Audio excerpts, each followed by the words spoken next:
everyone. Thank you for tuning into The Mill. I am your host, Rachel Ballatori, the founder and CEO of Mill & Co. Today is a very special day. I'm joined by a dear friend, an incredible human being, Latonya Wallace. Latonya's pronouns are she, her, and hers, and she's first and foremost an incredible mother to two awesome kids. She's currently the Director of Community Relations at the New Hampshire Community Loan Fund, has been recognized by New Hampshire Business Review as one of New Hampshire's 200 most influential business leaders. No surprises there. Latonya is also the founder of Purseverance, a nonprofit dedicated to providing gently loved purses filled with personal care essentials to organizations helping women in transition. She's also the founder of the Lead Her Ship Network, a group whose sole purpose is to bring together women of color to build connection, offer support, create connections, and uplift one another. She's also an incorporator and vice chair for BAPOC, the Business Alliance for People of Color, and a board member for the Small Business Development Center, the SBDC, and Good Work Seacoast. Latonya is a convener. She's a bridge for connection and is known to many as someone who creates and nurtures community while helping others break through their own barriers. It is such an incredible honor to have you here today. Thank you so much for joining. I'm so happy to be here with you, Rachel. Thank you for having me. Yeah, of course. So I would love to give you a platform to talk about your incredible nonprofit, Purseverance. First, can you just tell our audience what it is and what inspired you to start it? Of course, of course. So I started Purseverance back in 2019. And, believe it or not, so I spent a long time in banking and I was working for this financial institution, and they were doing this amazing initiative to accomplish 1,000 random acts of kindness in 2 months. And I was just blown away by what they really accomplished and how excited they were about making this happen and to see what they did.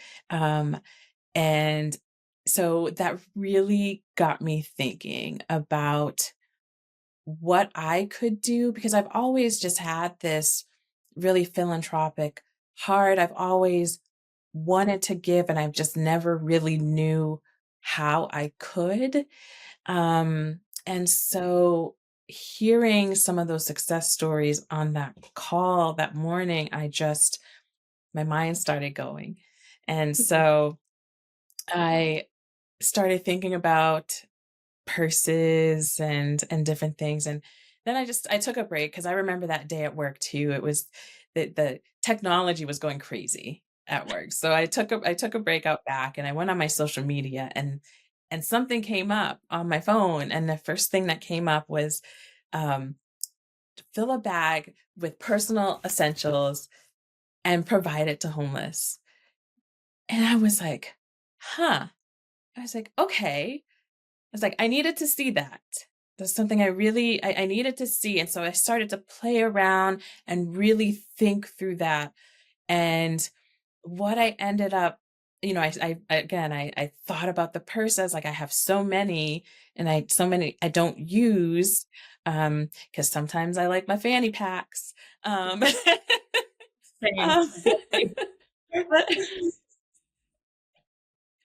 um, but, but I just, I thought, and I started researching a little bit after, and in the area, because I was in Maine at that time, and realized that there were a lot of shelters for individuals that were home insecure, but there weren't that many. And so I really started to broaden that, and I had this idea of really just helping women overall that were just going through transition. It didn't matter what that transition was. So women, they could be home insecure, they could be working through substance use disorder, or recently out of incarceration. I just wanted to be able to help, or just give kind of a positive moment to these women. And so that's kind of where Perseverance came from. But the name, I played with that for a long time. Like my sister and I actually, she helped with the name. But I wanted it to be something simple, but so powerful. And it really connects back to a part of of all of those women's stories, because they really move through their situations um, in a way, and we never know their entire stories, but we know that they move um, through a lot of things and they persevere and they get through you know, every situation and the best that they can. And so I felt like it just made so much sense and it just was the beautiful play on words because it was a purse, that I was providing to the women. So that's really kind of where everything started. I think it's so beautiful. And it's interesting, Latanya, when you're speaking, I'm thinking of my own life and the women in my life. And I'm at that age where a lot of the women in my life are having their first child. And a lot of the women in my life are full time working women having a child for the first time. And it's been really interesting to hear what that transition is like for some women that I have that are, you know, trauma surgeons to art teachers to accountants, to working in environmental science. I mean, running the gamut of industry, job, level of demand, that transition that they're all experiencing, regardless of their background, their current position, is the same. And it's not really talked about and thus not really supported. Like no one is talking about the trauma that a woman can go through if you miscarriage, right? It seemed like a stain that we don't talk about it. Or if you're struggling with postpartum feelings and emotions, which how can you not? It's a huge transition for the first time, but it's not talked about. Therefore, it's not known. Therefore, it's not supported. So I love that you've done this because you're helping people who either can't ask for help, don't know how to ask for help, or maybe feel vulnerable if they do ask for help.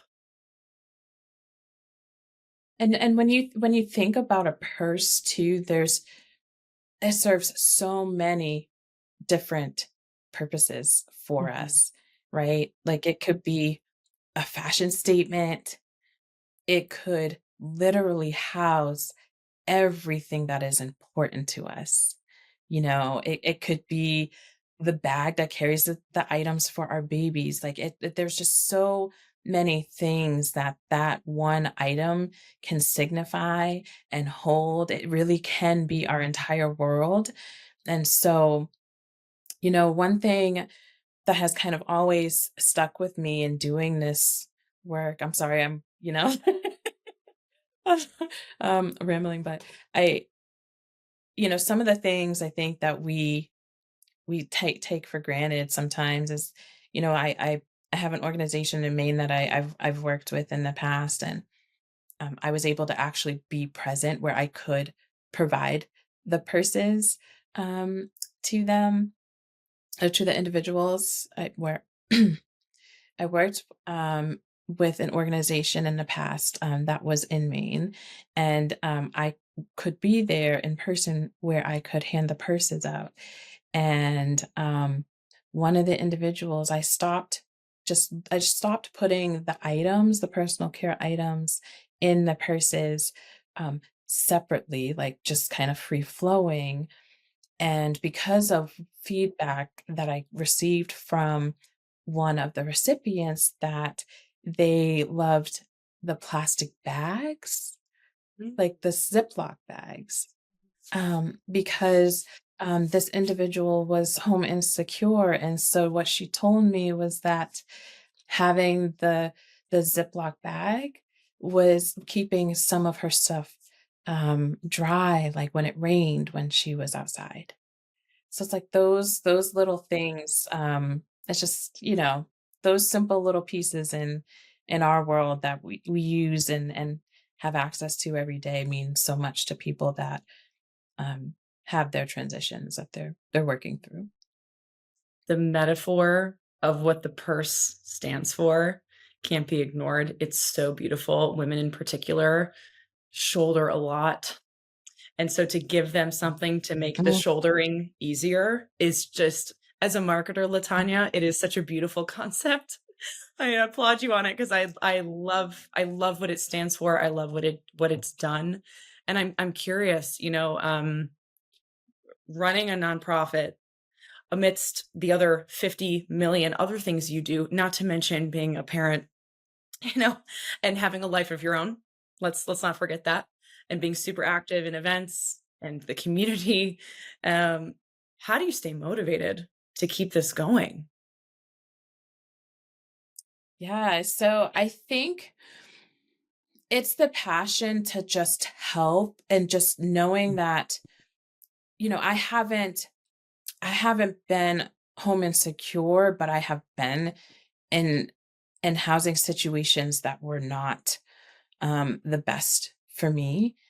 And Mhm. so, um being in the situation where you can't get out, um and feeling like you have nobody to lean on, and you just have no place to go. And I feel it's important to continue the work that I'm doing in this space, regardless of um you know how much sleep I don't get.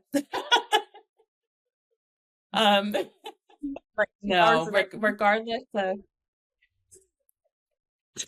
no, I think it's important to continue this work because I it takes minimal time for me to put a purse together, right? This could, the 5 or less minutes it takes me to put a purse together is could mean the happiness for a week for someone who receives it. And that for me is really motivating enough to continue doing the work that I'm doing in this space. And so, the other thing, a part of this that motivates me is that I have had my children involved in this too, and so they will help pack the purses, when my youngest loves drawing art. And so one of the pieces that's included in the purses are always handwritten notes of encouragement to the recipient. And so my youngest would always kind of draw something to put in the purse, and then help me pack it up. So it's just, it's teaching. Not only is it motivating me to just keep going, but I'm teaching the next generation how beautiful it feels to give to others, and how easy it can be to give to others. I have so many thoughts right now, Latanya, and it's one thing that's popping up is I just had a conversation very recently with someone um, about Table Talk and the grant that we're Mill and Co is sponsoring, and someone asked me, how do you stay motivated knowing that there is inequality for minority business owners and for female identifying business owners, or do you think that you're going to solve that? And I said, I think what I'm going to do is eat the burger one bite at a time. I'm not going to try to put the whole thing in my mouth because it's not going to work. It's not going to fit and it's going to be messy, But then I'm going to show others how I properly tackle problems. I don't avoid the burger because it seems intimidating to tackle that problem, but I'm going to slowly chip away at it. And then the other term that recently came into my vocabulary is being a cycle breaker. So I think a lot of folks watching might resonate with something like this, where we have some sort of response to something that happens. And a lot of times that comes from the learned behavior from when that same or similar situation happened in our childhood or our upbringing, or in a previous professional setting. And so, what being a cycle breaker means is exactly what you're doing with your children, where you're teaching them we don't judge people in transition. We don't judge people who are different from us. We support as much as we can without pity, right? It is blind, uninhibited, true, pure, genuine support. And that's called being a cycle breaker because we're breaking this systemic belief that, well, if you don't have a home, then you're XYZ, And so I love that you're involving your children in this because I think that's how we will see change over time is by making sure we're building up a younger generation that just knows better and does better. 100%. I want to pivot and talk a little bit about women's empowerment in New Hampshire. How do you feel we're doing as a state?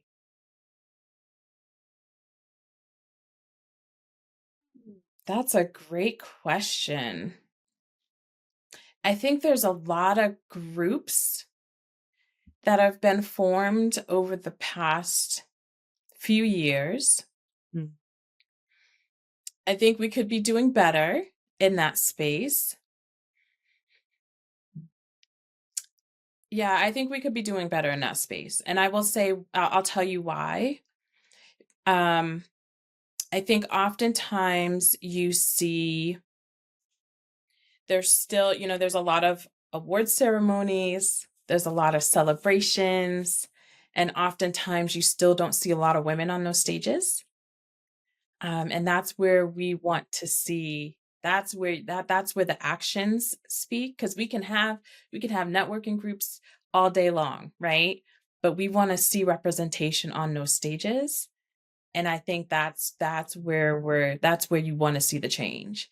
And so I think we're making strides. I think there's a lot more connectivity when it comes to women empowerment and the options available for women to connect. But I think there's opportunity for us to be more front and center. I could not agree with you more. We've been in the wealth management space as one of our client verticals for the majority of our existence as a business. And I've been to Mhm. multiple events and conferences and in New Hampshire and Massachusetts, New England in general, the lack of representation of any kind of diversity. And I'm not just talking gender and race, but also age and background and interest is quite astounding. And I feel even being there as a white female, I am the minority in that group. Um, and I go to them, all of them, as many as I can, given I also choose to sleep at least 2 hours a night like you, Latonya.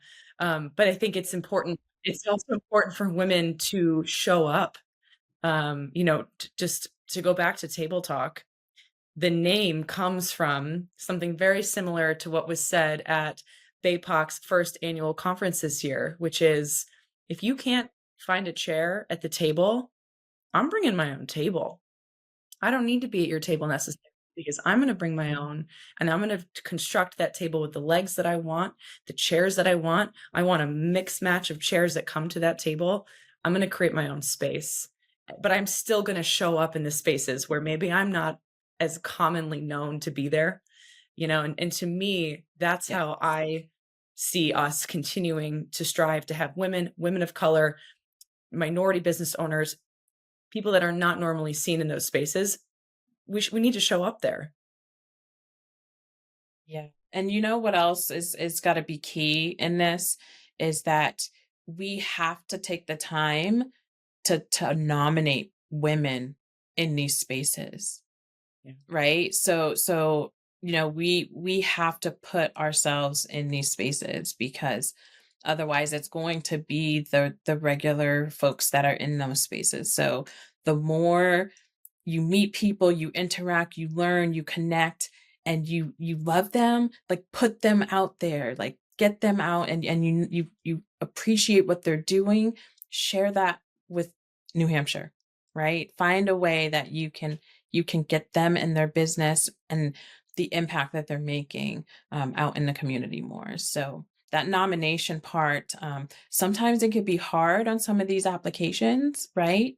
They're not always that simple to complete, but once you get a couple under your belt, it's just you'll know kind of what questions to ask, um, Yeah. so that you can move forward to get people on the list and in the running. Mm. And something I'm very, very actively working on continuing to do everywhere I go Mhm, that you do very well and our very dear mutual mm, friend Flo Nicholas does very well is I talk about other people when they're not in the room. I think that is so mhm. critically important to keep your name top of mind to anyone that I meet. Or the photographer that Yes. I love working with, Rhea, based out of New Hampshire. Anytime I'm with her and I see someone coming up, instantly I'm going to make that introduction because who knows where that could lead. I think that is a very small, free, simple, low effort act that we should all be doing. In addition to your point of we need to nominate each other and put each other in those positions. Couldn't agree more. Yeah, it's an uphill battle for sure, but I think that I think we're starting to tip the scales a little bit, which really good to see.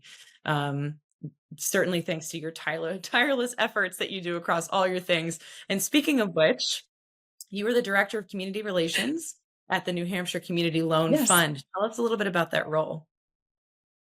Yeah. So at the Community Loan Fund, we focus on really well, we're creating or have created um, at the Community Loan Fund, we are providing a creative solution to the affordable housing problem, uh, where we work with providing lending for manufactured homes. And we help with entrepreneurial or business lending. And so, my role as a director of community relations is really to build out or be out in the community, building relationships. And so I'm speaking to individuals and sharing our stories and really creating visibility for all of the amazing work that we do in really all of the spaces that we're in. We do work in childcare, lending, we do nonprofit lending. Um, we are doing some solar lending, which is really exciting. So we're doing some really amazing things, but our focus is what I love about it is that we really are our mission is to really help low to moderate income.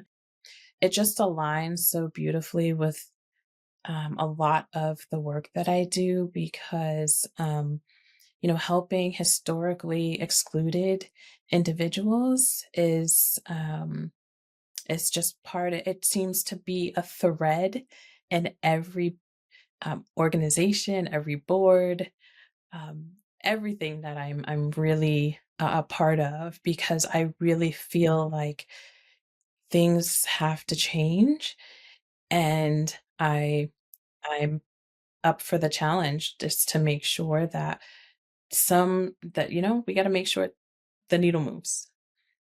And I feel like I this role allows me to be out in a community kind of building that bridge between, the needs that I hear from the community and what we at the Community Loan Fund can provide for the community. I love that, and I'm curious. What would you say is your greatest hurdle at the Community Loan Fund in your specific position?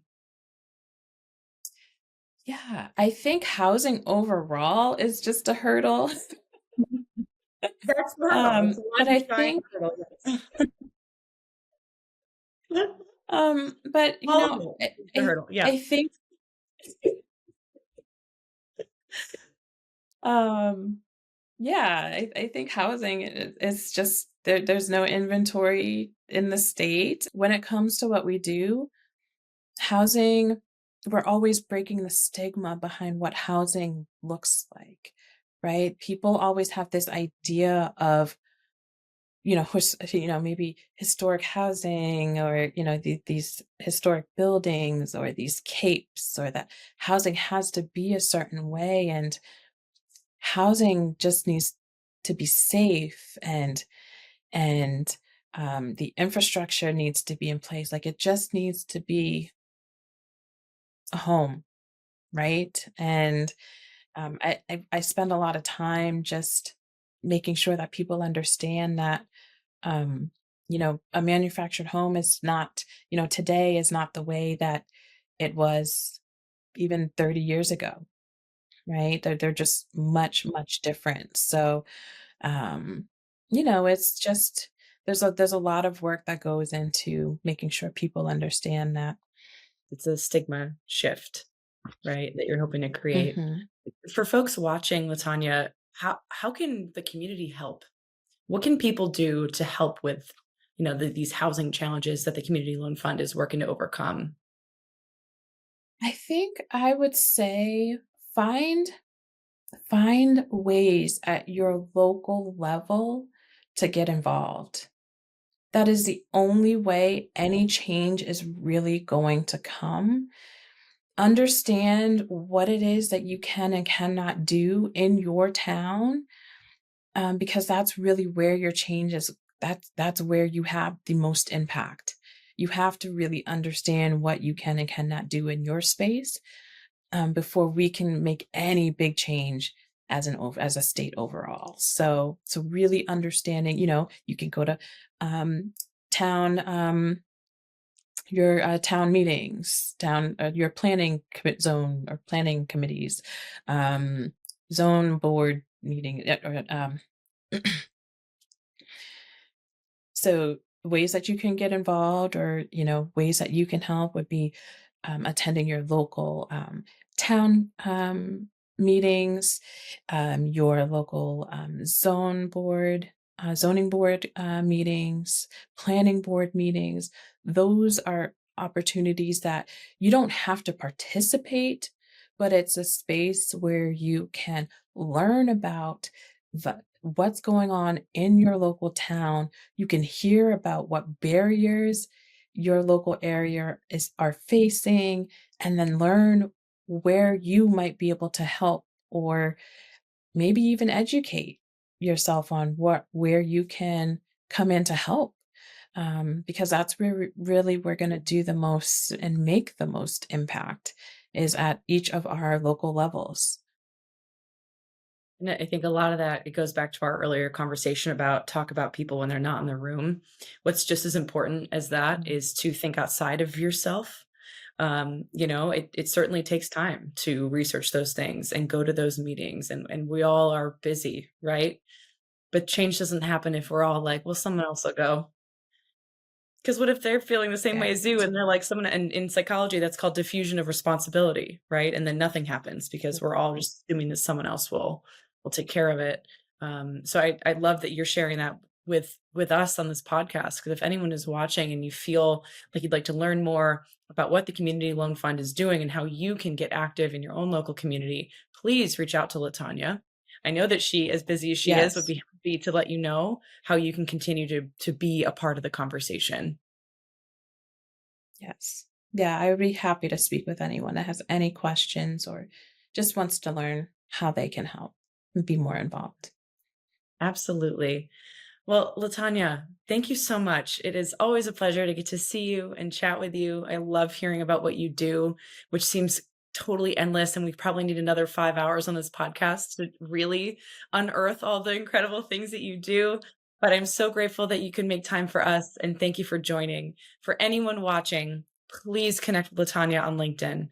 Please reach out to her. Please look into Purseverance. Please make sure you're engaging with BAPOC and check out the Community Loan Fund. Latanya, thank you so much. I appreciate you, Rachel. Thank you for having me. Thanks, everyone. Until next time.